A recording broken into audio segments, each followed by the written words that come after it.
First में है international labour day.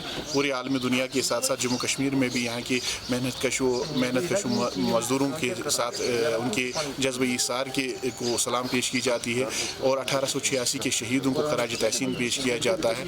और अफसोस इस बात का है कि जम्मू कश्मीर की सरकार ने आज तक यहाँ के टेलीविजन्स कैजुअल लेबर्स के साथ नाइंसाफ़ी की है, जुल्म जबर किया है। उनके मामलात के हवाले से आज तक कोई फ़ैसला नहीं हुआ है। सरकार हमसे काम ले रही है लेकिन हमारी तनख्वाह वागुजार नहीं की जा रही है। हमारे बच्चों को स्कूलों से निकाला जा रहा है, हमारे अहल फाका कशी से मर रहे हैं और यहाँ के अरबाब इक़्तिदार में बैठे लोग वाजवान का मज़ा ले रहे हैं। और यहाँ के वज़ीर आज़म ने आज खुद ऐलान किया था कि यहाँ के छोटे दर्जे के मुलाजमीन के साथ इंसाफ फराहम किया जाएगा और उनके साथ जो नाइंसाफ़ी हुई है उसको दूर किया जाएगा। मिनिमम वेजेस एक्ट इम्प्लीमेंट किया जाएगा, रेगुलराइजेशन अमल में लाई जाएगी और जो लोग दौरान ड्यूटी शहीद हो गए हैं, फोत हो गए हैं, उनके घर में से एक फ़र्द को सरकारी नौकरी फराहम की जाएगी। लेकिन अफसोस के साथ कहना पड़ता है इतना वक्त गुजरने के बावजूद भी अभी तक उस हवाले से कोई पेशरफ्त नहीं हुई। ज़रूरत इस बात की है कि आज इस मे डे पे यहाँ के अरबाब इक़्तिदार में बैठे लोग बड़ी बड़ी तकरीरें करते हैं, उनसे हमारी गुजारिश होगी है तकरीरों के बजाय अमली इक़दामात की ज़रूरत है।